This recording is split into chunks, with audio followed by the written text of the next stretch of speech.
Episode 36 रिया की खूबसूरती और अंश का रिया को खाना खिलाना। अब आगे रियांश को अब गुस्सा आने लगा था। ये लड़की कितना टाइम लगा रही है और रिया के घर की तरफ देखता है। तभी रिया बाहर आती है। रिया को देख रियांश बस उसे देखता रह जाता है।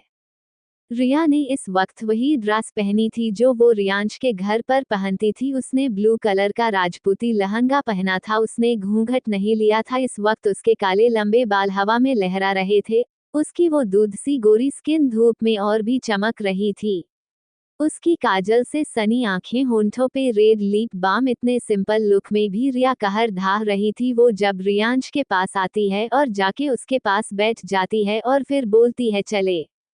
रियांश तो उसे देखने में बिजी था। उसे रिया की आवाज सुनाई ही नहीं देती। तभी रिया उसकी तरफ देखती है तो रियांश को घूरने लगती है और बोलती है मुझे देखना बंद कीजिए और गाड़ी चलाई। मुझे पता है मैं कार्टून दिख रही हूँ, पर क्या करूँ, मुझे यही पहनना पड़ेगा क्योंकि आपके यहाँ यही पहनते हैं। और मुंह बना लेती है और अपने आप को ठीक करने लगती। रियांश जब उसकी बात सुनता है तो अपने सेंस में आता है और रिया को बोलता है सच में कार्टून ही लग रही हो। अपना मुंह ढक लो वरना कहीं मैं बेहोश ना हो जाओ तुम्हें देख के। और फिर गाड़ी स्टार्ट करता है और ड्राइव करने लगता है। रियांश की बात सुन रिया को गुस्सा आता है और वो मन में बोलती है क्या मैं इतनी बुरी दिखती हूँ। तो वो मिरर में खुद को देखने लगती और फिर रियांश को देखती है जो ड्राइव कर रहा था। फिर मुंह फेर लेती है और बाहर देखने लगती है। रियांश उसकी सारी हरकतें देख रहा था और फिर सामने देखने लगता है। थोड़ी देर में दोनों पैलेस पहुंच जाते हैं। रिया जैसे ही उतरने वाली होती है रियांश उसे वापस अपने पास खींच लेता है, जिससे से रिया सीधे रियांश के सीने पे जा गिरती हैं और दोनों ही एक दूसरे की आंखों में देखने लगते जाते हैं। तभी रिया अपने सेंस में आती है और बोलती है आपकी बदतमीजी बढ़ती जा रही है, ये क्या हरकत थी। रियांश कुछ नहीं बोलता और धीरे से अपना हाथ रिया की ओर बढ़ता है। जब रिया देखती है तो वो उससे छुटने की कोशिश करती है। तभी वो देखती है रियांश उसका पल्ला उसके सर पर रख रहा है और फिर उसके पल्ले से उसका चेहरा ढक देता है और बोलता है अब जाओ। रिया को तो कुछ समझ नहीं आता ये लड़का आखिर चाहता क्या है उससे। फिर जाने लगती है तो रियांश उसका हाथ पकड़ लेता है। रिया बोलती है अब क्या चाहिए आपको। रिया की बात सुन रियांश बोलता है चाहिए तो बहुत कुछ पर अभी नहीं। रिया तो क्यों रोका, मुझे बोलो। रियांश कुछ नहीं और उसे छोड़ देता है। रिया उसे कोसती और अंदर चली जाती है। रियांश भी बाहर आता है और अंदर चले जाता है। दादी बाहर ही बैठी थी और अंश से कुछ बातें कर रही थी। तभी वो गेट की तरफ देखती है जहां से रियांश और रिया साथ आ रहे थे। दोनों को साथ देख अंश तो बहुत खुश होता है और दादी की तरफ देखता वो भी बहुत ध्यान से देख रही थी। तभी अंश बोलता है कितने अच्छे लग रहे हैं ना दोनों साथ में। दादी भी हाँ बोलती है और खुद से बोलती है मैं ऐसा कैसे सोच रही हूँ। तभी उन्हें याद आता है रियांश तो रिया को अपने साथ लेके आया है, ऐसा कैसे हो सकता है, वो तो रिया को हमेशा हट करता था। वो अंश से बोलती है क्या कुछ ऐसा है अंश जो मुझे पता नहीं है। दादी की बात सुन अंश चुप हो जाता है क्योंकि उसे खुद भी कुछ नहीं पता था क्योंकि ये दोनों तो हमेशा लड़ते रहते हैं। वो तो खुद कंफ्यूज है।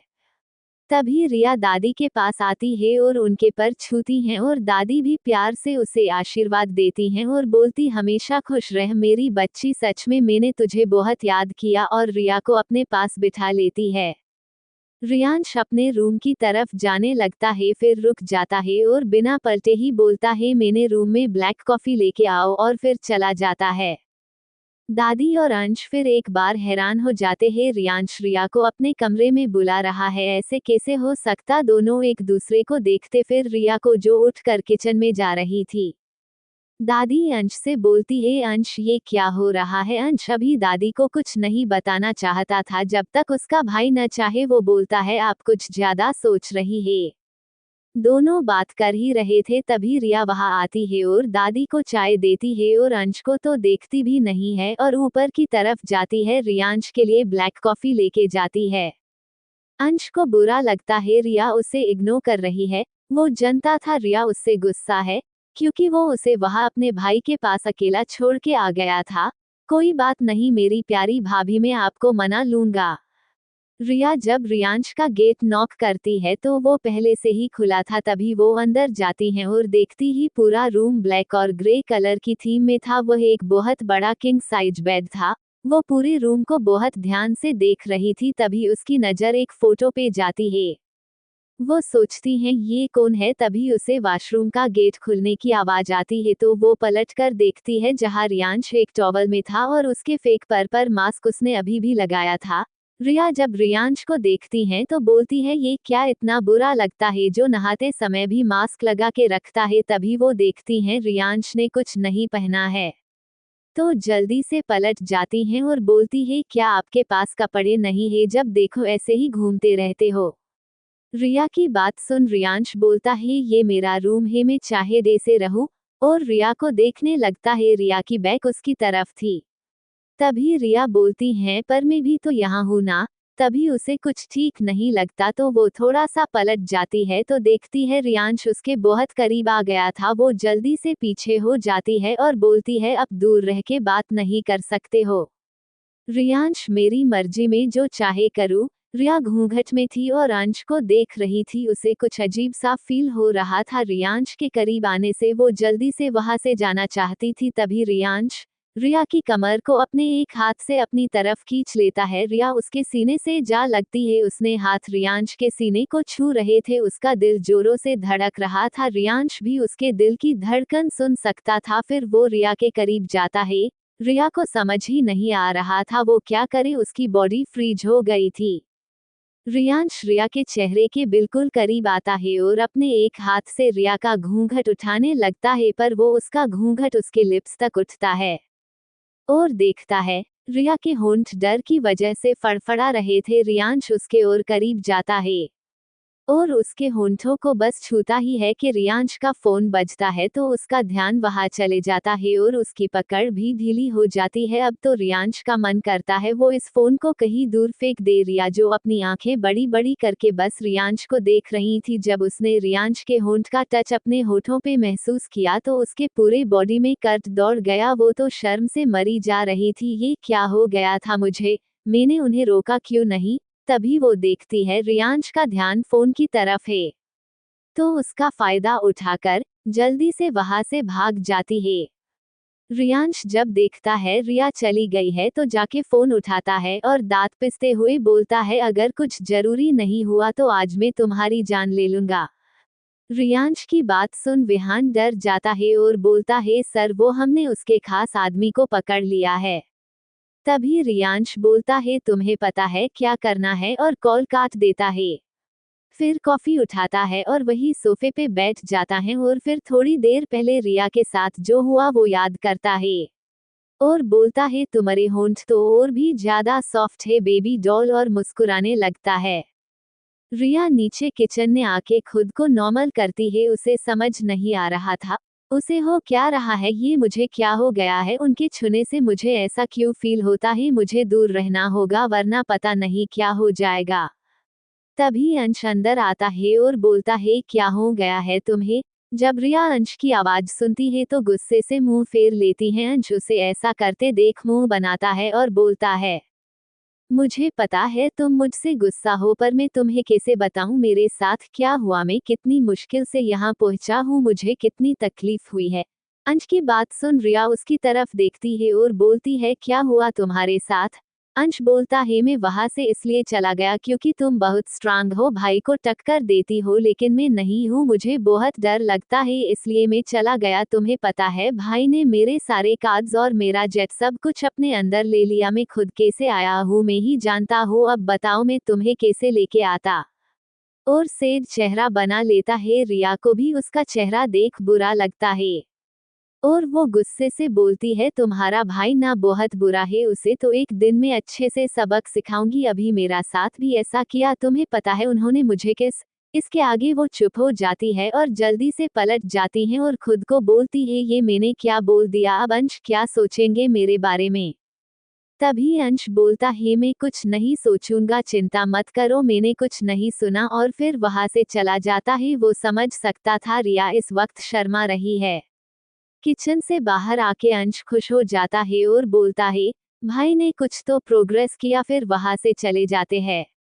ऐसे ही 8 बज जाते हैं। फिर नीलम जी रिया से बोलती है, बेटा चले, हम सब कुछ रेडी हो गया है। फिर बाहर आती है तो देखती है अंश और दादी टेबल पर बैठे थे। रियानश नहीं आया था। रिया बिना उसकी मर्जी के कैसे जाए, अगर वो गई तो कहीं रियांश को फिर से गुस्सा ना आ जाए।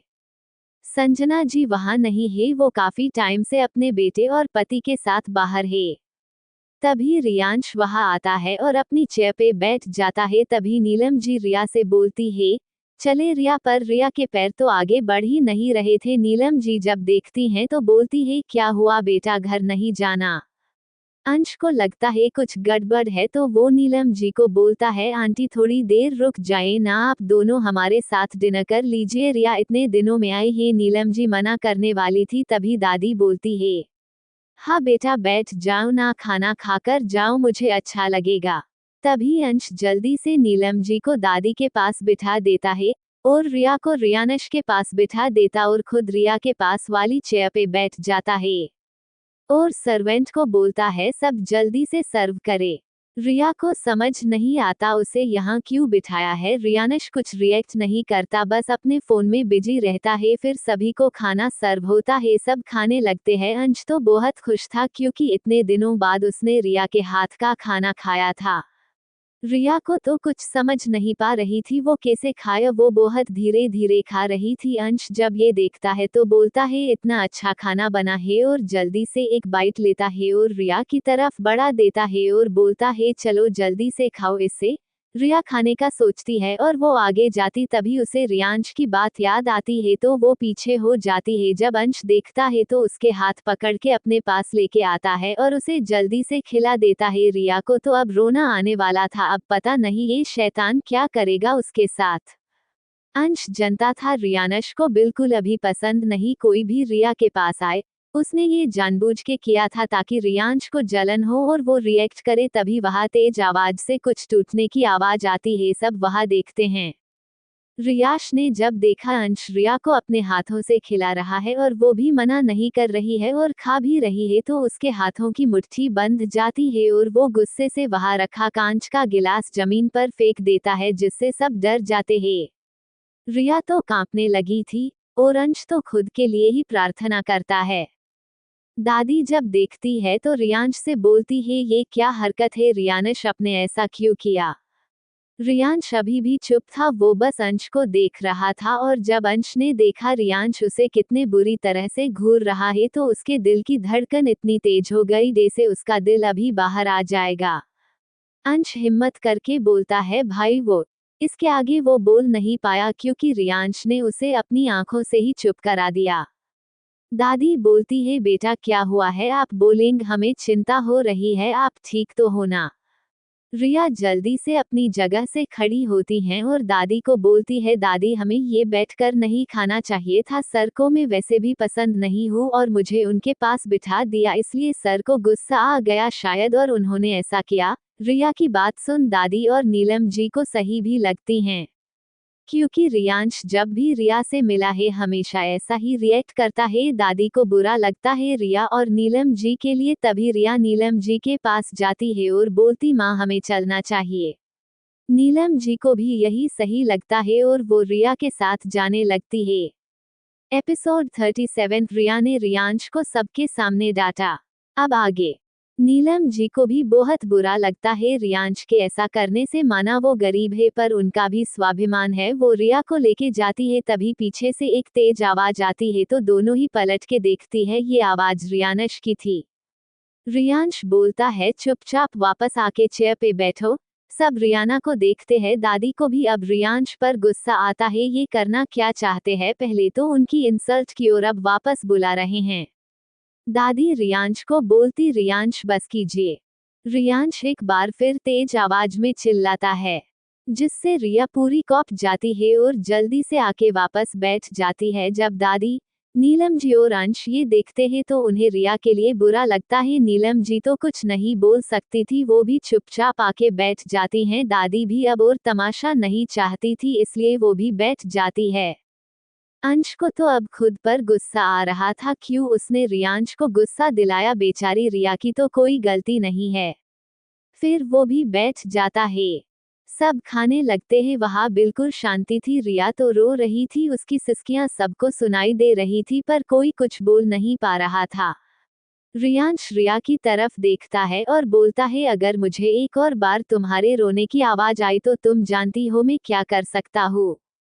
रिया जब ये सुनती है तो खुद को रोकने की पूरी कोशिश करती है, पर कर नहीं पाती।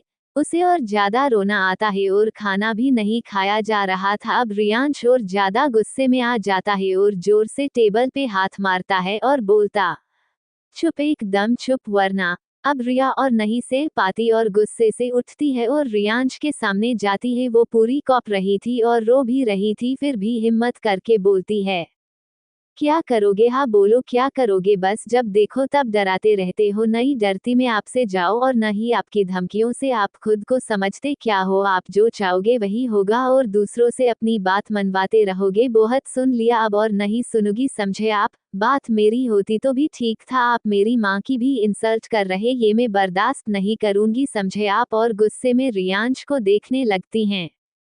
सब तो हैरान होके रिया को देख रहे थे। रिया में इतनी हिम्मत आई कहाँ से, जो वो रियांश को डांट रही है? और रियांश भी कुछ रिएक्ट नहीं कर रहा है, ऐसा कैसे हो सकता है?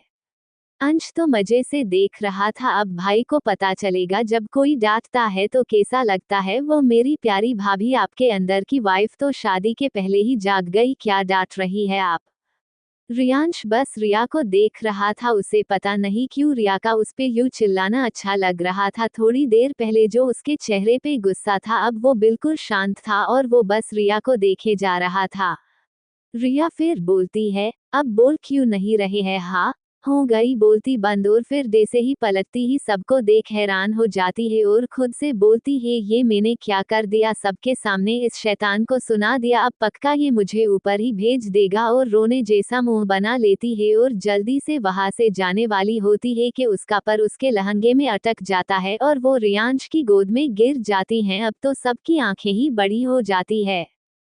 रिया जब देखती है वो कहाँ है तो उसका तो अब मन करता है वो खुद ही कहीं जाके डूब जाए और खुद को कोसने लगती है, मेरे साथ ही क्यों होता है ऐसा? और जैसे ही रियांश को देखती तो और चीढ़ जाती है, क्योंकि रियानश उसे ही देख रहा था और उसके फेस पे स्माइल भी थी। रिया डे से ही उठने को होती है तो रियांश उसे और कस के पकड़ लेता है। रिया को उसका छूना बहुत अजीब सा लग रहा था, क्योंकि रियाश के हाथ रिया की बैक को छू रहे थे। वो हिम्मत करके बोलती है, मुझे छोड़िए। पर रियांश को देख के बिल्कुल भी ऐसा नहीं लग रहा था जैसे वो रिया को छोड़ने के मूड में है। अब रिया बोलती है, देखो सब देख रहे हैं, क्या सोचेंगे हमारे बारे में, मुझे छोड़ो। रियांश ना में सर हिलाता है। रिया को उस पे गुस्सा आता है। वो अपना घूंघट थोड़ा ऊपर करती है और रियानश को बड़े प्यार से बोलती, जाने दीजिए मुझे। उसके इतने प्यारे एक्सप्रेशन देख रियांश उसे छोड़ देता है। रियांश के छोड़ते ही रिया जल्दी से खड़ी हो जाती है और किचन में भाग जाती है, क्योंकि उसकी हिम्मत ही नहीं होती वो किसी से भी नजर मिला सके। सभी रिया को देखते हैं। जो किचन में गई थी दादी को तो समझ नहीं आ रहा था हो क्या रहा है। तभी रियांश वहां से उठता है और नीलम जी की तरफ बिना देखे बोलता है, रिया सिर्फ आज के लिए घर जाएगी और कल से वो यही रहेगी, और फिर वो वहां से चला जाता है।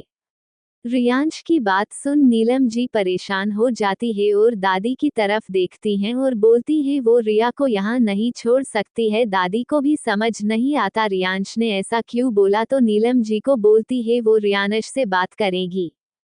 तभी अंश नीलम जी को बोलता है वो उन दोनों को घर छोड़ देगा। नीलम जी भी रिया को बुलाती है और दोनों अंश के साथ घर के लिए निकल जाते हैं। पूरे रास्ते रिया चुप थी। जैसे ही घर आता है रिया अंदर चली जाती है।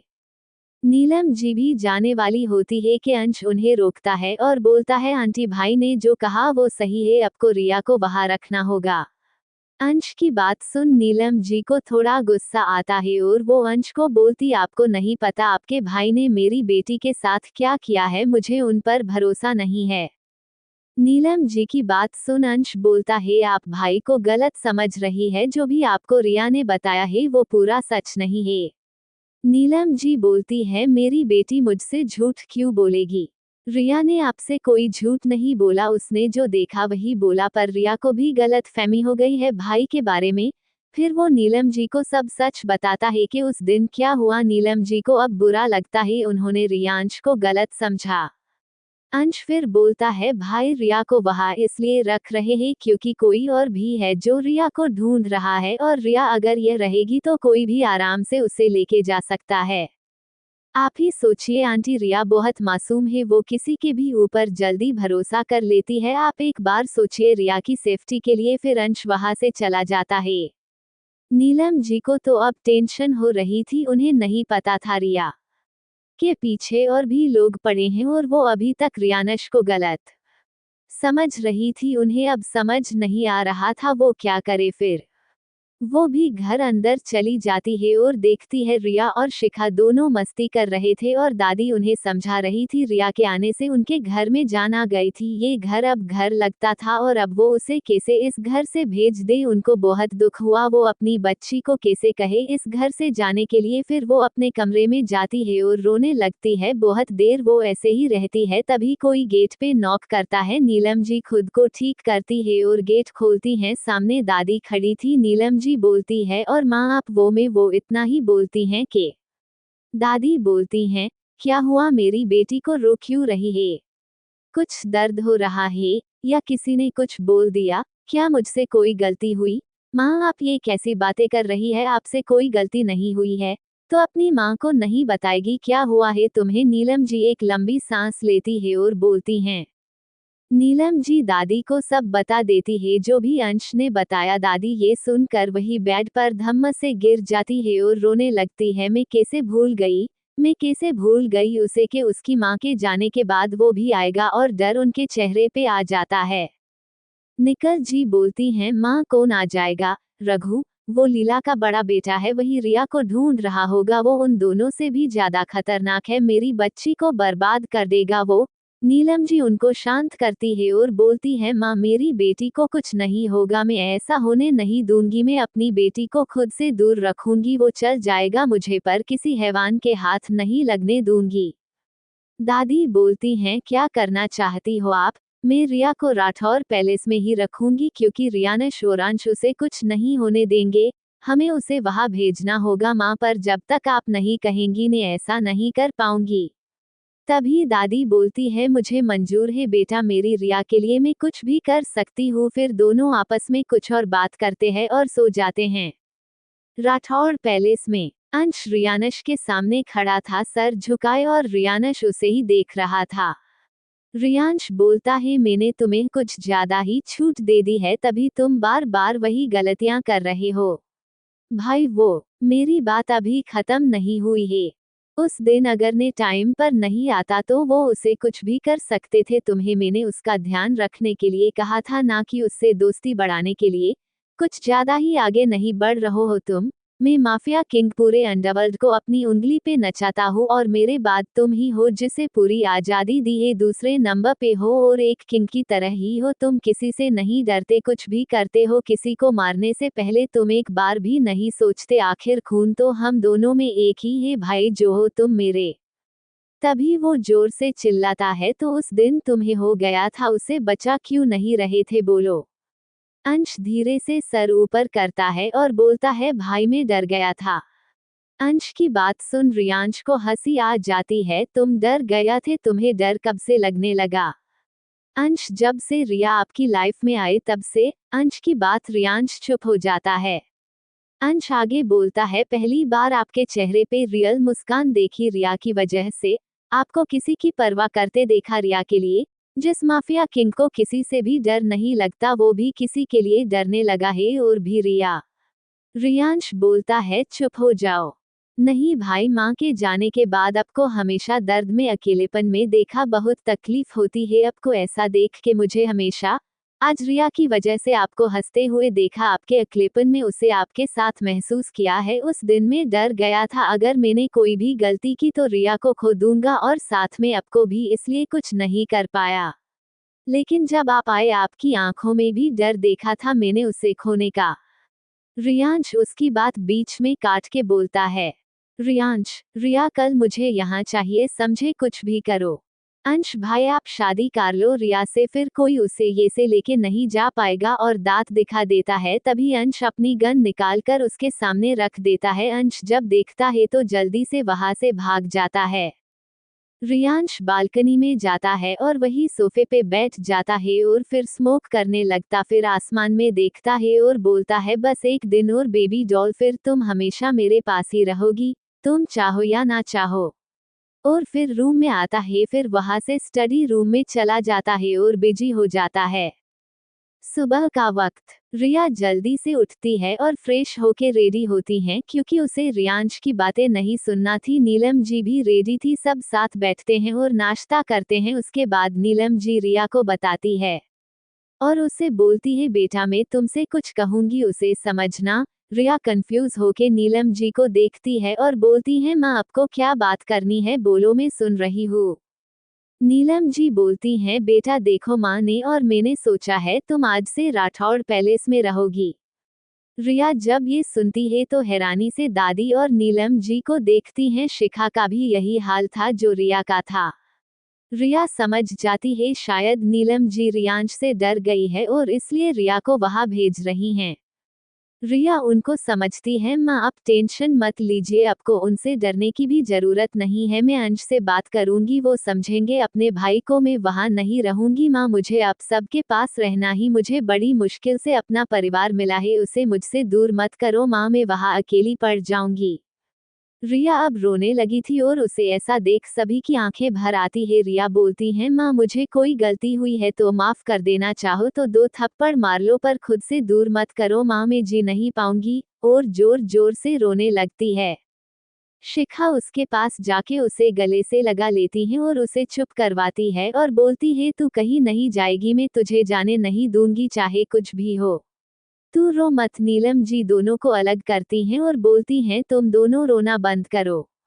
रिया को समझती है मेरी बच्ची तूने कुछ नहीं किया, मैं तेरे अच्छे के लिए भेज रही हूँ, तू समझना। दादी भी उसके पास आती है और प्यार से उसे समझती हैं, पर रिया किसी की भी नहीं सुन रही थी और गुस्से में उनके पास से उठती हैं और घर से बाहर निकल जाती है और बाहर से गेट बंद कर देती हैं और बोलती हैं मुझे दूर भेजना है, न लो अब मैं दूर जा रही हूँ। एपिसोड 38 अंश ने तोड़ा रिया का विश्वास, रिया हुई मजबूर। अब आगे, रिया सड़कों पे चल रही थी, उसे कुछ पता नहीं वो कहाँ जा रही है, बस चलती जा रही थी और रो भी रही थी, सब लोग उसे ही देख रहे थे, पर रिया को यहाँ का कुछ भी पता नहीं था, फिर भी चलती जा रही थी। थोड़ा आगे जाके उसे मंदिर दिखता है तो वो उसके अंदर चली जाती है और वो वही एक कोने में बैठ जाती और कान्हा जी को देखने लगती हैं। दूसरी तरफ दादी और नीलम जी गेट खोलने की पूरी कोशिश करते हैं पर खुल नहीं रहा था क्योंकि रिया बाहर से बंद करके जो चली गई थी। नीलम जी परेशान होते हुए शिखा कुछ कर बेटा रिया को कुछ हो न जाए। शिखा आप दोनों की गलती है, आप लोगों की वजह से मेरी बहन घर छोड़कर चली गई। नीलम जी को भी बुरा लगता है। शिखा की बात सुन दादी की तो हालत ही खराब हो गई थी। नीलम जी उनके पास जाती ही और उन्हें संभालती है और शिखा को बोलती है अंश को फोन लगाओ। शिखा भी फोन लगा देती है पर फोन कोई नहीं उठा रहा था, वो अंश को कोसने लगती हैं। तभी उसे रिया का फोन दिखता है तो वो उससे अंश को कॉल करती हैं। फोन एक रिंग में ही उठ जाता है, ये देख शिखा को अंश पे गुस्सा आता है और वो चिल्लाते हुए बोलती है मैं शिखा बोल रही हूँ, मैंने तुम्हें मेरे मोबाइल से कॉल किया तो तुमने नहीं उठाया और रिया के फोन से एक रिंग में उठा लिया। अंश मेरे पास तुम्हारा नंबर सेव नहीं है तो मुझे लगा कोई पागल फोन लगा रह होगा। शिखा उसकी बात सुन चीड़ जाती है और बोलती पागल किसको बोला, मैं तुम्हें छोड़ूंगी नहीं समझे। तभी नीलम जी उसके हाथ से फोन लेती हैं और बोलती अंश बेटा जल्दी घर आओ। नीलम जी को रोता हुआ सुन अंश को टेंशन हो जाती है, वो बोलता है आंटी आप शांत हो जाओ, बताओ मुझे क्या हुआ है। नीलम जी अंश को सब बता देती हैं। नीलम जी की बात सुन अंश के हाथ से फोन छूटने ही वाला था, वो जल्दी उनके पास पहुंच रहा है बोल के कॉल काट देता है और जल्दी से भागकर रियांश के पास जाता है। रियाश जो अभी अपने जिम से आया था, अंश को देखता है और उसे कुछ गड़बड़ लगती हैं। अंश जल्दी से रियांश को सब बता देता, जिसे सुन रियांश की भौं तन जाती है और वो किसी को कॉल करता है और बोलता है मुझे 10 मिनट में पता करके बताओ वो कहाँ है। फिर खुद से बोलता है अगर तुम्हें एक खरोच भी आई, इतना बोल चुप हो जाता है और गुस्से में चला वॉशरूम जाता है। अंश भी अब वहाँ ज्यादा न रुक कर रूम से बाहर आता है, फिर जल्दी से बाहर निकलकर अपनी स्पोर्ट्स कार में बैठ के निकल जाता है। वो इतनी तेज चला रहा था कि कुछ टाइम में ही वो रिया के घर के बाहर पहुंच जाता है और जल्दी से गेट खोल के अंदर जाता है और देखता है दादी की तबीयत ज्यादा खराब हो रही थी और नीलम जी उसे संभाल रही थी और शिखा किसी को फोन कर रही थी। तभी अंश का फोन बजता है, वो देखता है शिखा उसे ही फोन कर रही थी। जैसे ही उसके कान में किसी के फोन बजने की आवाज आती है, वो जल्दी से उस तरफ देखती हैं और अंश के पास जाती है और रोने लगती है, मेरी बहन को ढूंढो, अंश उसे कुछ हो न जाए। अंश उसे बोलता है रिया को कुछ नहीं होगा, तुम चलो मेरे साथ, हम उसे साथ में ढूंढते हैं। तभी नीलम जी बोलती हैं अंश बेटा, आपने हमेशा हमारी मदद की ही, एक बार और कर दो, ये एहसान हम आपका कभी नहीं भूलेंगे। और हाथ जोड़ लेती हैं। अंश जल्दी से उनके पास जाता है और उनके हाथ पकड़ लेता है और बोलता आप ये क्या बोल रही है, रिया मेरी दोस्त है, मैं उसे कहीं से भी ढूंढ के लेके आऊंगा, आप बस दादी को संभालो, मैं डॉक्टर को भेज रहा हूँ। और फिर शिखा के साथ निकल जाता है रिया को ढूंढने। इधर रियांश को पता चल गया था लास्ट टाइम रिया कहाँ थी, वो जल्दी से वहां निकल जाता है। अंश और शिखा अभी भी उसे हर जगह देख रहे थे। तभी शिखा को एक मंदिर दिखता है, वो अंश को बोलती है हमें उस मंदिर में देखना चाहिए। अंश बोलता है वो गुस्से में मंदिर क्यों जाएगी। शिखा जब इंसान अकेला हो जाता है, उसे कुछ समझ नहीं आता, तो वो भगवान के पास ही जाता है। अंश कुछ नहीं बोलता और गाड़ी साइड में लगाता है, फिर दोनों मंदिर की सीढ़ियां चढ़ने लगते हैं। तभी उन दोनों के कान में किसी के भजन गाने की आवाज आती है और दोनों जब गौर से उस आवाज को सुनते हैं तो समझ जाते हैं ये आवाज किसकी है। वहाँ जितने भी लोग थे सभी उस भजन में मग्न थे, इसलिए अंश पर किसी का भी ध्यान नहीं जाता। दोनों मंदिर के अंदर जाते हैं और देखते हैं रिया की आंखें बंद थी पर पलकें अभी भी भीगी हुई थी, उसकी आवाज बहुत प्यारी थी उसी की तरह, पर उसकी आवाज में दर्द भी था। रिया इन सब से बेखबर, रिया बस भजन गा रही थी। ओ कान्हा अब तो मुरली की मधुर सुना तो तान, मैं हूँ तेरी प्रेम दीवानी मुझको तू पहचान, मधुर सुना दो तान, जब से तुम संग मैंने अपने नैना जोड़ लिए है, क्या मैया क्या बाबुल सबसे रिश्ते तोड़ लिए है, तेरे मिलन को व्याकुल है कब से मेरे प्राण। शिखा को उसकी आवाज में दर्द महसूस हो रहा था, उसकी भी आंखों से आंसू बह रहे थे। अंश भी उसके दर्द को महसूस कर पा रहा था और मन में बोलता है मैं जानता हूँ तुम्हें बहुत तकलीफ हो रही है भाई की वजह से, पर जब तुम उन्हें समझोगी तब पता चलेगा वो जैसे दिखते हैं वैसे नहीं है। फिर रिया आगे गती है, मधुर सुना दो तान, ओह कान्हा अब तो मुरली की मधुर सुना दो तान, मैं हूँ तेरी प्रेम दीवानी मुझको तू पहचान, मधुर सुना दो तान। रियांश जब वहां पहुंचता है तो वहां एक आदमी पहले से मौजूद था, वो जल्दी से रियाशिश के पास जाता है और सर झुका के बोलता है सर मेम अंदर है और मंदिर की तरफ इशारा करता है। रियांश जल्दी से उस तरफ जाता है और मंदिर के अंदर चला जाता है। तभी उसे रिया की आवाज सुनाई देती है और वो उस आवाज का पीछा करते हुए रिया के बिल्कुल पास पहुंच जाता है और उसे देखने लगता है। जब सब लोग रियांश को देखते ही तो वहां से सब बाहर चले जाते हैं। सागर से भी गहरी मेरे प्रेम की गहराई, लोक लाज कुल की मर्यादा तज कर में तो आई, मेरे प्रीत से और निर्मोही अब न बनो अनजान। रियांश अब रिया के सामने खड़ा हो जाता है और उसे देखता रहता है। रिया तो अपने दर्द में इतनी खोई हुई थी, उसे कुछ पता नहीं था उसके आसपास क्या हो रहा है। मधुर सुना दो तान, ओह कान्हा ओ मेरे कान्हा। जैसे ही रिया का गाना बंद होता है तो बस पूरे मंदिर में रिया की सिसकियों की आवाज आ रही थी। तभी उसे कुछ अजीब सा लगता है तो वो अपनी आंखें खोलती है तो अपने सामने रियांश को देखती है, तो फिर से अपनी आंखें बंद कर लेती और मन में बोलती है ये मुझे मंदिर में भी दिख रहे हैं, ये मेरा पीछा कब छोड़ेंगे, कभी नहीं। रिया जब ये सुनती है तो जल्दी से आंखें खोलती हैं और रियांश को देखती हैं, मतलब ये सच में यहाँ है, और सोचती है अब मैं क्या करूंगी। रियांश, तुम्हें कुछ करने की जरूरत नहीं है क्योंकि अब जो भी करूंगा मैं ही करूंगा। बहुत शौक है ना भागने का, मुझसे दूर जाना है। अभी तक मैं नरमी से पेश आ रहा था तो तुम कुछ भी करोगी। अब देखोगी मेरा गुस्सा। और किसी को इशारा करता है और रिया को घूरने लगता है। रिया जब देखती है रियांश फिर से कुछ करने वाला है तो वहां से जल्दी से भागने लगती है। रियांश कुछ नहीं करता। रिया मंदिर के बाहर पैर रखने वाली थी तभी उसे शिखा की आवाज आती है और वो पलटकर देखती है तो हैरान हो जाती है क्योंकि अंश ने शिखा के सर पर गन रखी हुई थी। रिया को तो विश्वास ही नहीं होता अंश ऐसा करेगा। वो जल्दी से अंश के पास जाती है और बोलती है, अंश तुम ये क्या कर रहे हो, छोड़ो शिखा को, तुम तो मेरे दोस्त हो ना, तुमने तो हमेशा मेरी हेल्प की है तो तुम ऐसा नहीं करोगे, शिखा को छोड़ दो। लेकिन अंश कुछ नहीं बोलता और अपना चेहरा दूसरी तरफ कर लेता है। रिया जब ये देखती है तो उसे खुद पे गुस्सा आ जाता है, मतलब वो कितनी बेवकूफ थी। अंश उसके साथ बस अच्छा बनने जा नाटक कर रहा था, वो बिल्कुल अपने भाई जैसा ही है। शिखा को भी विश्वास नहीं होता कि अंश ये सब कर रहा है। दोनों को अंश पर गुस्सा आ रहा था। अंश रिया की तरफ बिना देखे बोलता है, रिया भाई के पास वापस जाओ। लेकिन रिया नहीं जाती तो अंश फिर बोलता है, रिया भाई के पास वापस जाओ वरना मैं इसकी जान ले लूंगा।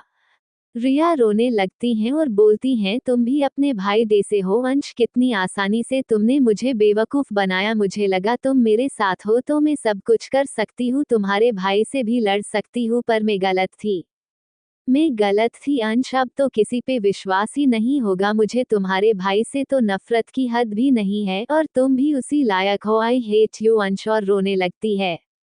अंश जब ये सुनता है तो रिया की तरफ देखता है और रिया के मुंह से खुद के लिए आई हेट यू सुन उसके दिल में दर्द होता है। फिर वो अपने भाई की तरफ देखता है जो बस रिया को देख रहा था, उसे खुद पर ही गुस्सा आता है। तभी वो फिर बोलता है, तुम जा रही हो या मैं तुम्हारी बहन की जान ले लूं। शिखा, रिया तू इसकी बात मत सुन, मुझे पहले से ही ये लड़का ठीक नहीं लगता था, तूने गलती की, इस पर विश्वास करके तू किसी के पास नहीं जाएगी। कुछ भी हो जाए तू मेरा मत सोच और जा यहाँ से, जल्दी चले जा। रिया को तो यकीन नहीं होता, जो लड़की का उससे सिर्फ नाम का रिश्ता है वो उसके लिए जान तक देने को तैयार है, फिर वो उसे यहाँ कैसे छोड़ के जाए। रिया बेबस हो जाती है, फिर वो पलट जाती हैं और रियांश की तरफ जाती हैं।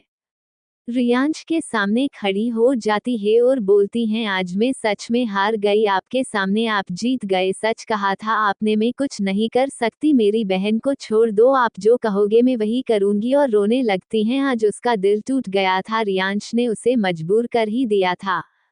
रियांश रिया का हाथ पकड़ता है और उसे लेके जाने लगता है। तभी रिया रुक जाती है। रियांश उसे छोड़ देता है, वो समझ गया था रिया को क्या चाहिए।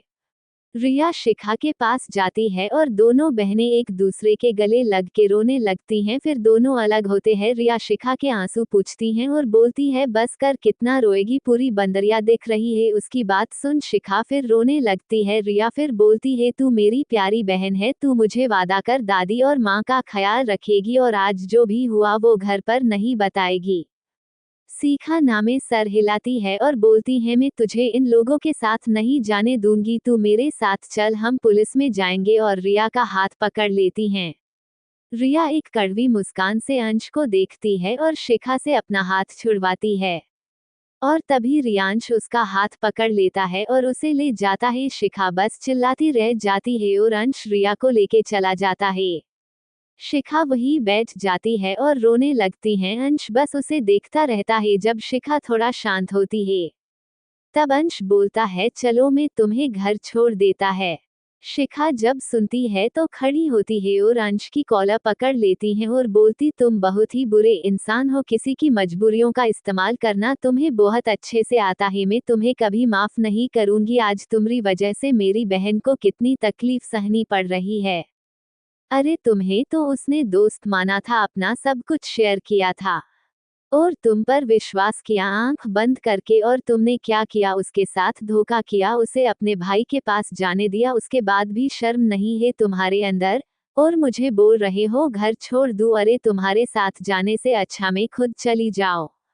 रिया की वजह से आज मैं चुप रह जाऊंगी, लेकिन सच ज्यादा दिनों तक छुपा नहीं रह सकता। जब दादी और माँ को पता चलेगा तुमने क्या किया, उसका तो दिल ही टूट जाएगा। तुम जैसे अमीर लोग बस गरीब लोगों पे ही जोर आजमाते हो, क्योंकि तुम्हें पता है वो तुम्हारा कुछ नहीं कर पाएंगे। यही किया तुम्हारे भाई, और तुमने रिया के साथ उसका दिल पूरी तरह से तोड़ दिया।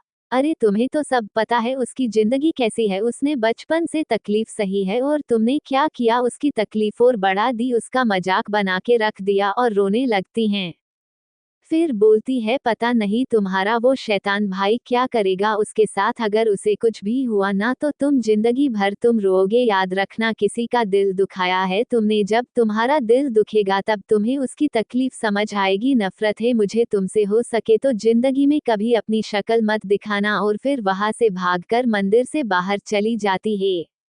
अंश बस देखता रह जाता है। उसे आज सच में अपने दिल में दर्द महसूस हो रहा था। उसे रिया के साथ बिताया हर पल याद आ रहा था, उसका वो मुस्कुराता हुआ चेहरा। ये सब याद करके उसके चेहरे पे एक कड़वी मुस्कान आ जाती है। जनता हूँ बोहर बड़ी गलती की, आज मैंने उसका दिल दुखाया, वो मुझे कभी माफ नहीं करेगी। शायद मुझे देखना भी नहीं चाहेंगी, लेकिन मैं मजबूर था, तुम दोनों का विश्वास तोड़ दिया। पर मैं अपने भाई के लिए कुछ भी कर सकता हूँ, उनकी खुशी के लिए खुद को दुखी कर सकता हूँ, और तुम दोनों को भी। फिर वो भी वहां से चला जाता है। एपिसोड 39, रियांश की शैतानी। राठौड़ पैलेस। रियांश रिया को वापस अपने घर लेके आ गया था। रियाश कार से नीचे उतरता है और फिर रिया के साइड का गेट खोलता है और उसे बाहर आने के लिए बोलता है, पर रिया तो पता नहीं कहाँ गुम थी, उसे कुछ सुनाई आया ही नहीं। तभी रियांश उसका हाथ पकड़ के बाहर करता है। रिया तब भी कुछ रिएक्ट नहीं करती और वही खड़ी रहती हैं। रियांश उसे अंदर जाने के लिए बोलता है, लेकिन रिया के कदम आगे बढ़ ही नहीं रहे थे। जब रियांश देखता है रिया बिल्कुल उसकी नहीं सुन रही है, तो गुस्से से उसका हाथ पकड़ता है और अंदर लेके जाता है। रिया तो बस किसी डॉल की तरह खींची जा रही थी। रियांश इतना तेज चल रहा था कि रिया के कदम लड़खड़ा रहे थे, फिर भी चुप थी। रियांश जहां उसे लेके जा रहा था वो जा रही थी। रियांश उसे अपने रूम में लेके जाता है। किस्मत से पूरे रास्ते किसी ने भी रियांश को रिया को लेके जाते हुए नहीं देखा। रियांश अपने रूम में आता है और रिया को अंदर खींचते हुए छोड़ देता है। रिया गिरते गिरते बचती है और रियांश को देखने लगती है। रियांश इस समय इतने गुस्से में था, वो बस खुद को कैसे भी शांत करके बैठा था, क्योंकि वो नहीं चाहता था उसका गुस्सा रिया पर निकले। पर रिया ऐसा कोई मौका नहीं छोड़ रही थी रियांश को गुस्सा दिलाने का, जिससे रियांश को और गुस्सा बढ़ता जा रहा था। रिया अभी भी चुपचाप खड़ी बस रियांश को देख रही थी, और रियाश भी रिया को देख रहा था।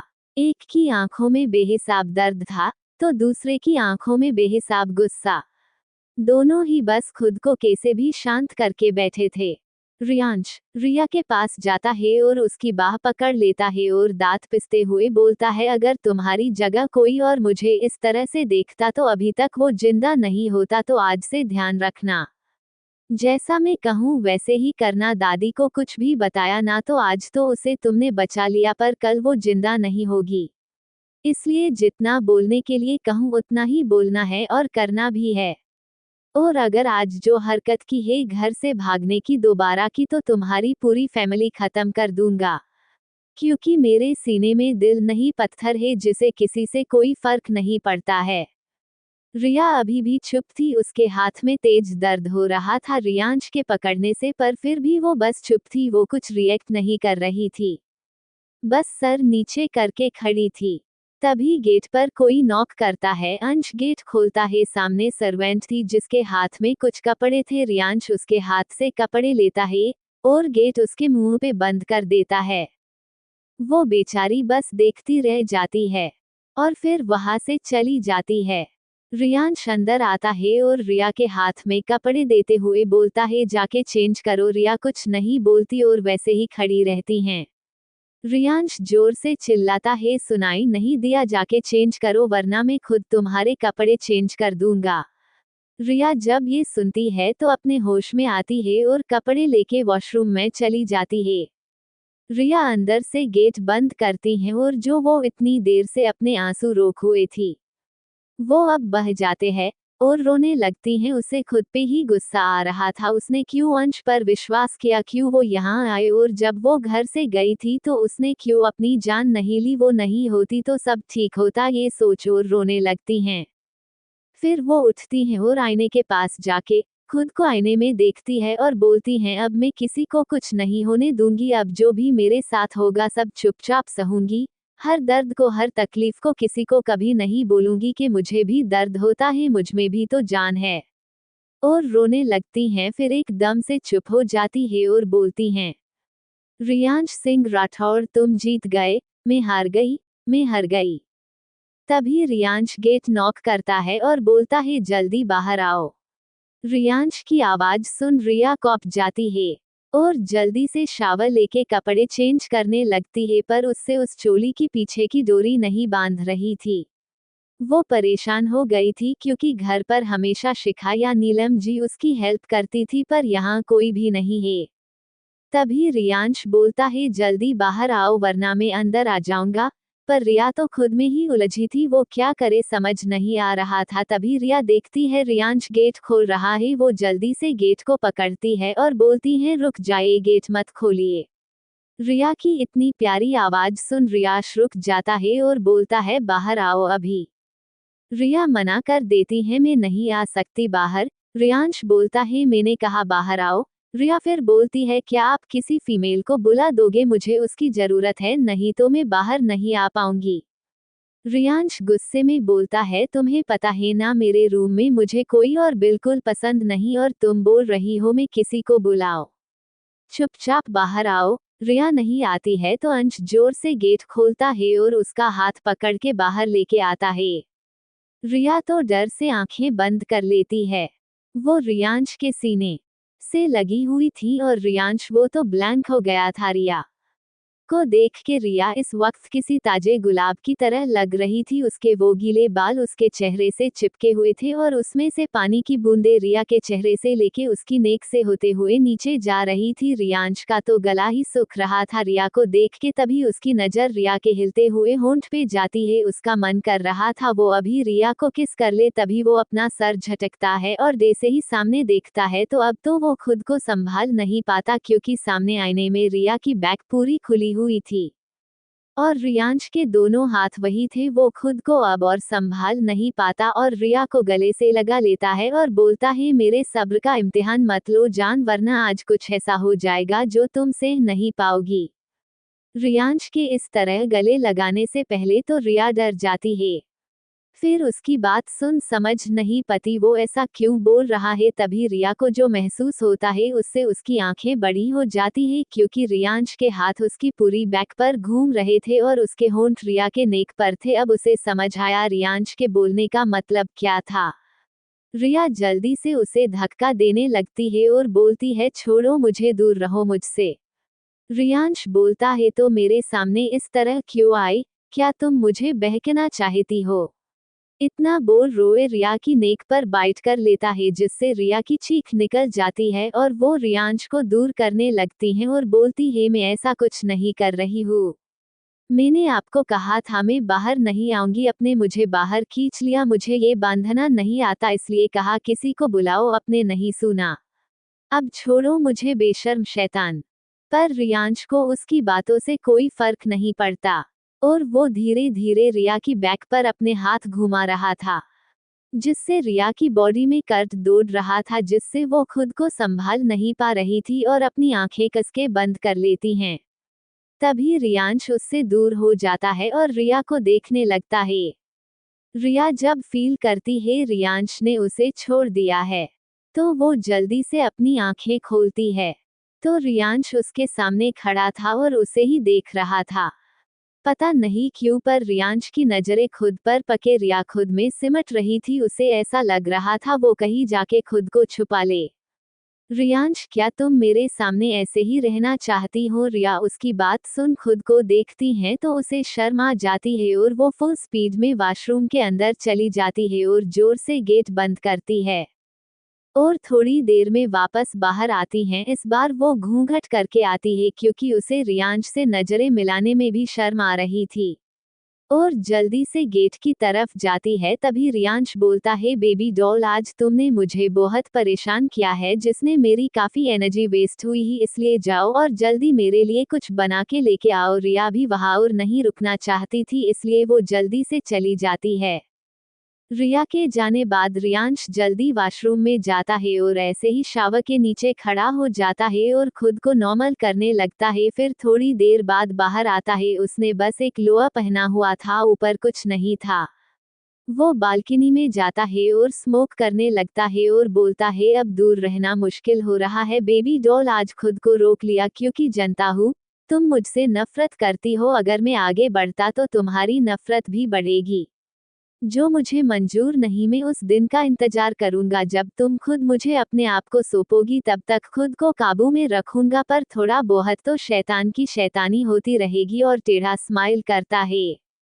रिया नीचे जाती है किचन में और खुद को नॉर्मल करती हैं, क्योंकि रियांश आज सच में बेशर्म हो गया था। रिया जानती थी कितना मुश्किल से उसने खुद को संभाला है। फिर वो जल्दी से रियांश के लिए खाना बनाने लगती है। कुछ देर में सब रेडी हो जाता है तो खाने को रियांश के रूम में लेके आती है। रियांश वही सोफे पे बैठा था और लैपटॉप में कुछ कर रहा था। रिया जब उसे देखती है तो धीरे से बोलती है, इतना पैसे वाला होने के बाद भी ये आदमी हमेशा बिना कपड़े के घूमता है, कोई शर्म नहीं है इसके अंदर। फिर वो खुद से बोलती है, तुझे क्या करना, तू बस अपना काम कर और इसे नॉर्मल ही रहने दे, क्योंकि अगर इसे गुस्सा आया तो ये सीधे मेरी फैमिली पे वार करेंगे और मैं उन्हें कुछ नहीं होने दूंगी, चाहे उसके लिए कुछ भी करना पड़े। फिर रिया खुद को शांत करती है और रियांश के पास आती है और टेबल पर खाने को रख देती है और धीरे से बोलती है, खाना खा लीजिए। उसकी आवाज सुन रियांश एक नजर उसे देखता है और बोलता है, बैठो। रिया वही बैठने वाली होती है कि रियांश उसे अपनी गोद में बिठा लेता है, जिससे रिया को उस पे गुस्सा आता है, पर वो कुछ नहीं बोलती। फिर अंश उसका घूंघट भी हटा देता है और उसे देखने लगता है। रिया उसे फिर बोलती है, क्या मैं जाऊं, आप खाना खा लिए? रियांश, क्या मैंने बोला तुम्हें जाने के लिए? रिया न में सर हिलाती है तो रियांश बोलता है, चुपचाप बैठो और खाना खाओ। रिया बोलती है, मुझे भूख नहीं है। रियांश उसकी बातों को इग्नोर करता है और एक बाइट उसे खिलाता है। रिया भी चुपचाप खा लेती हैं, क्योंकि वो सुबह से रियांश से लड़ते हुए थक गई थी, इसलिए अब वो और कुछ नहीं चाहती थी, इसलिए चुपचाप खा रही थी। तभी रियांश बोलता है, मुझे भी खिलाओ। उसकी बात सुन रिया को मन करता है इसमें जहर डाल के खिला दे, पर वो ऐसा कैसे करेगी क्योंकि इस शैतान को सब पता चल जाता है। तभी रियांश बोलता है, सही कहा बेबी डॉल, मुझे सब पता चल जाता है। रिया जब उसकी बात सुनती है तो उसे देखती ही रह जाती है, आखिर आइने पता कैसे चल जाता है। फिर उसे भी खाना खिलाने लगती है। थोड़ी ही देर में दोनों का पेट भर जाता है तो रिया उठकर जाने लगती है तो रियांश उसे कमर से पकड़ लेता है और बोलता है, अभी मीठा तो तुमने मुझे खिलाया ही नहीं। रियांश की बात सुन रिया बोलती है, उसे नहीं पता था रियांश को खाने के बाद मीठा खाने की आदत है, तो वो कुछ बना के लाती। रियांश रिया की बातें सुन मन में सोचता है, कोई इतना मासूम कैसे हो सकता है। फिर वो रिया को देखता है और बोलता है, मैं वो मीठे की बात नहीं कर रहा हूँ। रिया अभी भी उसे कंफ्यूज होके देख रही थी। तभी रियांश रिया के होंठों की तरफ देखता है। रिया जब उसकी नजरों का पीछा करती है तो उसे समझ आता है रियांश को से मीठे का बोल रहा है। रिया उसे गुस्से ने घूरती है और वहां से जाने लगती है। रियांश उसे जाने नहीं देता। रिया बोलती है, मुझे जाने दीजिए, दादी की दवाई का टाइम हो गया है। उसकी बात सुन रियांश उसे घूरने लगता है, फिर उसे छोड़ देता है और रिया जल्दी से वहां से भाग जाती है। उसे ऐसे जाता देख रियांश के चेहरे पे स्माइल आ जाती है। रिया नीचे आती है और किचन में जाके दादी के लिए चाय बनाती है और उनके रूम में जाती हैं। दादी जब रिया को देखती हैं तो खुश हो जाती है और बोलती है, बेटा तुम तो सरप्राइज दे दिया, हम कब आए? मैं तो बोर हो रही थी, मुझे अच्छा नहीं लग रहा था, इतने बड़े घर में मुझे हमेशा अकेला ही रहना पड़ता है। और उदास हो जाती है। रिया को भी उनके लिए बुरा लगता है। वो उनके पास आती है और बोलती है कि मैं आ गई हूँ ना, अब आपको सब अच्छा लगेगा। फिर दादी को चाय देती है। दादी भी चाय लेती है और पीने लगती है और रिया से बातें करने लगती है। दोनों को पता ही नहीं चलता कब शाम हो गई। रिया दादी को भी अपने साथ बाहर लाती है और वही सोफे पे बिठाती हैं और खुद किचन में जाके खाना बनाने लगती हैं। आज नीलम जी नहीं आई थी इसलिए रिया खुद सब कुछ कर रही थी। थोड़ी देर में सब कुछ रेडी हो गया था। फिर रिया दादी के पास आती हैं और उन्हें खाने से पहले की दवाई देती है और उन्हें डाइनिंग टेबल पर बिठा देती है और खाने के लिए बोलती है, पर दादी बोलती हैं आज मैं अकेली क्यों, मेरे दोनों पोते कहाँ गए। रिया बोलती है कि रियांश को अभी भूख नहीं है, वो लेट खाएंगे, तो दादी बोलती है मेरा अंश कहाँ है। ये सुन रिया चुप हो जाती है और उसकी आंख में नम हो जाती है। एपिसोड 40 रिया की मासूमियत, अंश को लगी चोट। रिया का घर 7 बजने को आए थे पर ना शिखा और अंश वापस आए और ना ही रिया वापस आई। नीलम जी की भी अब हालत खराब हो रही थी। अंश ने जो डॉक्टर भेजा था उसने दादी को चेक करके उन्हें नींद का इंजेक्शन दे दिया था जिससे वो अभी भी सो रही थी। और नीलम जी बस गेट पे खड़ी थी और बाहर देख रही थी, अभी भी उनकी आंखें नम थी। वो बोलती है पता नहीं मेरी बच्ची कैसी होगी। और तो और अंश बेटा और शिखा फोन भी नहीं उठा रहे हैं, मैं क्या करूं समझ नहीं आ रहा। पुलिस के पास जाओ क्या। तभी उन्हें शिखा नजर आती हैं जो घर की तरफ ही आ रही थी। शिखा को देख नीलम जी भागकर उसके पास जाती हैं और बोलती है बेटा तू अकेली आई है, अंश और रिया कहाँ है, सब ठीक तो है ना। पर शिखा चुप थी, वो कुछ बोल ही नहीं रही थी। अब नीलम जी को गुस्सा आता है तो वो तेज आवाज में बोलती है शिखा बेटा बताना कहाँ है रिया, क्यों मेरी टेंशन बढ़ा रही है। शिखा बोलती है माँ अंदर चलकर बात करे। नीलम जी उसे जल्दी से अंदर लेके जाती है और पूछती है अब तो बता क्या हुआ, रिया को साथ क्यों नहीं लाई, उसे कुछ हो तो नहीं गया ना, देख बेटा मेरी जान निकल रही है बताना। शिखा नीलम जी को बोलती है माँ अब रिया यहाँ नहीं आएगी।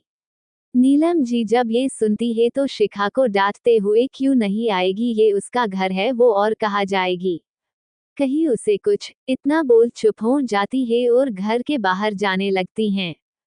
शिखा उन्हें रोकते हुए बोलती है आप कहाँ जा रही हो माँ। नीलम जी उससे अपना हाथ छुड़वाती है और बोलती है तू तो मेरी बेटी को वापस नहीं लाई, अब मैं लेके आऊंगी। तभी शिखा बोलती है मैंने कहा ना वो यहाँ नहीं आएगी, तो क्यों आप उसे लेने जा रही है। आपने और दादी ने ही कहा था ना उसे कि वो यहाँ से राठौड़ पैलेस चले जाए, तो चले गई वो, अब उसे क्यों लेने जा रही है आप। शिखा की बात सुन नीलम जी हैरानी से उसे देखने लगती हैं। हाँ उन्होंने ऐसा बोला था, पर रिया के अच्छे के लिए बोला था, ताकि वो सेफ रहे। मैं उसकी माँ हूँ, भला कोई माँ अपने बच्चे को खुद से दूर क्यों करेगी। मुझे भी तकलीफ हुई थी उसे बोलने में कि वो राठौड़ पैलेस में जाके रहे, पर इस तरह से जाने के लिए नहीं बोला था। फिर वो रोने लगती हैं। रिया को आपने कहा उसे वहां जाने का तो उसने सुना माँ और वो चली गई राठौड़ पैलेस। नीलम जी मैंने कहा था तो वो ऐसे क्यों गई मुझसे और दादी से मिलके क्यों नहीं गई, मैं खुद उसे वहां लेके जाती। इतना नाराज हो गई कि अपनी माँ और दादी से मिलना भी जरूरी नहीं समझा उसने और बिना मिले चली गई। माँ उसे बड़ी मुश्किल से फैमिली मिली थी और उसे भी उसे छोड़ के जाना पड़ा। आप सोचो उसे कितनी तकलीफ हुई होगी, इसलिए वो गुस्से में घर से चले गई थी। शिखा बेटा तू उससे मिली थी ना, वो ज्यादा नाराज है क्या, उसने कुछ कहा और वो वहां कैसे गई, क्या तू उसे छोड़ते हुए घर आई है। हाँ मैं उससे मिली थी, उसने कहा हम सब अपना ख्याल रखे, वो हमसे बहुत प्यार करती हैं, कोई भी उसे याद करके रोए नहीं और वो जब भी टाइम मिलेगा हमसे मिलने आएगी। और आप तो रोज मिलेगी उससे, देख लेना वो कैसी है वहाँ। अब इससे ज्यादा और वो वहाँ नहीं रुक सकती थी इसलिए वो जल्दी से जाने लगती हैं। तभी नीलम जी उसे आवाज देती है शिखा बेटा रुको। शिखा पलटती है और अपनी माँ से बोलती है मैं बहुत थक गई हूँ माँ, मैं अपने कमरे में जा रही हूँ। पर बेटा ये तो बता रिया वहाँ कैसे गई। शिखा आंख बंद करती हैं और लंबी सांस लेती हैं। वो अंश के बारे में सोचना तो दूर, उसका नाम लेने में भी उसे नफरत हो रही थी। फिर भी वो खुद को नॉर्मल करती है और बोलती हैं माँ अंश रिया को अपने साथ लेके गया है। नीलम जी ठीक है बेटा, अंश अच्छा लड़का है, उसके साथ रिया बिल्कुल सैफ है, उसके जैसा लड़का नहीं देखा मैंने, इतने बड़े घर का बेटा है, फिर भी हम लोगों के लिए कितना करा है उसने, मैं जिंदगी भर उसका एहसान नहीं भूलूंगी।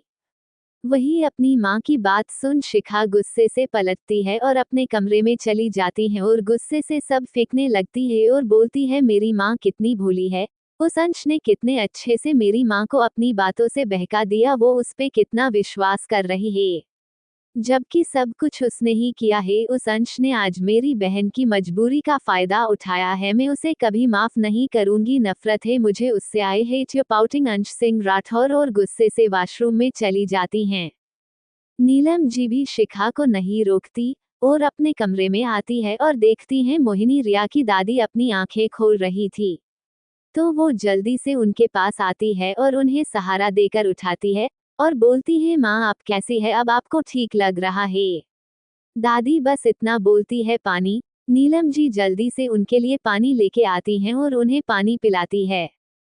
दादी बोलती हैं मेरी रिया वापस आ गई ना, वो बहुत मासूम है, इतनी जल्दी गुस्सा नहीं करती हैं, पर आज पता नहीं कैसे उसे आज इतना गुस्सा आ गया, और नीलम जी को देखने लगती है। नीलम जी भी उन्हें देखती है, फिर बोलती है माँ रिया वापस नहीं आई। नीलम जी की बात सुन के दादी परेशान होने लगती हैं और बोलती है मेरी बेटी बहुत सीधी है, अभी तक घर नहीं आई, कहीं उसे कुछ या फिर किसी ने। इसके आगे दादी कुछ बोलती कि नीलम जी उन्हें रोक देती है और बोलती है माँ रिया घर वापस नहीं आई क्योंकि वो राठौड़ के यहाँ चली गई। चली गई ऐसे कैसे, हमसे मिली भी नहीं और चली गई। हाँ माँ वो हमसे गुस्सा है इसलिए हमसे बिना मिले चली गई, पर जो भी हो माँ अब कम से कम हमारी बच्ची सेफ तो रहेगी, अंश उसे कुछ नहीं होने देगा। सच में बहुत अच्छा बच्चा है वो, उसने रिया का हमेशा ख्याल रखा है और आज भी वही उसे लेके गया है, तो मुझे विश्वास है वो उसका पूरा ध्यान रखेगा। तुम ठीक बोल रही हो नीलम बेटा, वो बच्चा मेरी बेटी के लिए एक फरिश्ता है जो उसे हर तकलीफ से बचा लेता है। हाँ माँ, चलिए अब जल्दी से कुछ खा लीजिए, अब तो हमारी रिया सही जगह पहुंच गई, तो आप भी अब परेशान मत होना। फिर दादी से बोलती है आप यही बैठो, मैं जल्दी से खान बनाती हूँ और शिखा को भी बुलाती हूँ खाने के लिए। और शिखा के कमरे के पास पहुंचती हैं और गेट नॉक करती हैं, तो शिखा गेट खोलती हैं। शिखा की हालत देख नीलम जी परेशान हो जाती है और बोलती है क्या हुआ बेटा, तेरी आंखें लाल क्यों है, तो रो रही थी क्या। शिखा कुछ नहीं बोलती, तो नीलम जी को लगता है उसे रिया की याद आ रही होगी इसलिए शायद वो रो रही होगी। वो उसे समझाती है बेटा रिया कहीं दूर नहीं गई है, हम उससे कभी भी मिल सकते हैं। शिखा अभी भी कुछ नहीं बोलती, तो नीलम जी उसे बोलती है बेटा खाना खा लो चलो। शिखा मना कर देती है मुझे भूख नहीं है माँ, आप और दादी खाना खा लो। और ऐसे कैसे भूख नहीं है, चलो खाओ वरना हम भी नहीं खाएंगे। शिखा जब सुनती है उसकी माँ और दादी भी खाना नहीं खाएंगे, तो वो भी नीचे आती हैं और सब साथ बैठकर खाने लगते हैं, पर सबको रिया की याद आ रही थी। दादी बोलती है पता नहीं मेरी बेटी ने खाना खाया होगा या नहीं। नीलम जी, माँ आप चिंता मत करो, अंश है ना वो उसे खाना खिला देगा। अंश का नाम सुन शिखा गुस्से से उसे मन में कोसने लगती हैं। फिर नीलम जी थोड़े और अपने काम निपटाती है और दादी को लेके नीलम जी अपने कमरे में चली जाती है और शिखा को भी बोलती है कि वो भी अपने कमरे जाके आराम करे। शिखा भी चली जाती हैं अपने कमरे में, पर फिर बेड पर लेट जाती है, उसे नींद नहीं आ रही थी, रिया की याद आ रही थी उसको, वो रोता हुआ चेहरा याद कर वो भी रोने लगती हैं और उसे पता ही नहीं चलता वो कब सो जाती है। राठौड़ पैलेस। रिया दादी को अपने कमरे में लेके जाती हैं और उन्हें उनकी दवाई देती है और उन्हें आराम से बेड पर सुला देती है और फिर बाहर आती है और किचन के दूसरे काम करती हैं और अपने कमरे की तरफ जा रही होती हैं, तभी उसे कुछ सुनाई देता है, तो वो पलट कर देखती हैं सामने, तो वहाँ अंश खड़ा था और उसे चोट लगी हुई थी, उसके हाथ से खून निकल रहा था, पर उसे देख बिल्कुल भी ऐसा नहीं लग रहा था जैसे उसे कोई फर्क पड़ रहा हो। वो सीधे अपने रूम में चला जाता है। रिया उसे देखती रहती हैं और खुद से बोलती है अंश को इतनी चोट कैसे लगी, उसे दर्द हो रहा होगा, मैं जाके देखती हूँ। वो आगे बढ़ ही रही थी कि तभी उसे आज अंश ने क्या किया सब याद आ गया और उसकी आंखों में आंसू आ गए और बोली, अपने ऐसा क्यों किया अंश, मैंने विश्वास को क्यों तोड़ा, बहुत दर्द हुआ यहाँ। अपने दिल की तरफ देख के बोलती हैं, फिर रियांश को याद कर बोलती हैं, मैं आपको कभी माफ नहीं करूंगी, आपने मुझे से मेरा परिवार सब कुछ छीन लिया। और फिर अपने कमरे में चली जाती हैं। अंश का रूम। अंश रूम में आते ही सारी चीजें तोड़ने लगता है और फिर वही सोफे पे बैठ जाता है और ड्रिंक करने लगता है और खुद को शांत करने की कोशिश करता है पर नहीं कर पा रहा था। आज वो रियांश की तरफ बेहव कर रहा था। मंदिर से अंश गुस्से में वहां से निकल जाता है और बस ड्राइव करने लगता है। पूरे रास्ते उसे रिया और शिखा की बातें उसके दिल पे वार कर रही थी। तभी उसकी कार एक खंडक के सामने रुकती है जहां दूर दूर तक कोई नहीं दिख रहा था और उस खंडक के अंदर चला जाता है तो वहां का माहौल बाहर से अलग था। ये जगह अंश की थी, ये हर तरफ चीखने और चिल्लाने की आवाज आ रही थी। ऐसा लग रहा था जैसे किसी को बहुत बुरी तरह से टॉर्चर किया जा रहा हो, पर किसी को भी उसकी चीखों से कोई फर्क नहीं पड़ रहा था। वहां जो भी गार्ड थे वो सब बस किसी मूर्ति की तरह खड़े थे।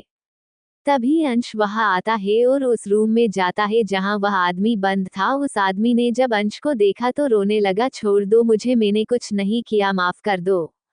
अंश उसकी एक नहीं सुनता और उसे इतनी बुरी तरह से मारने लगता है। अंश उस आदमी को इतना मारता है कि वो वहीं मर जाता है।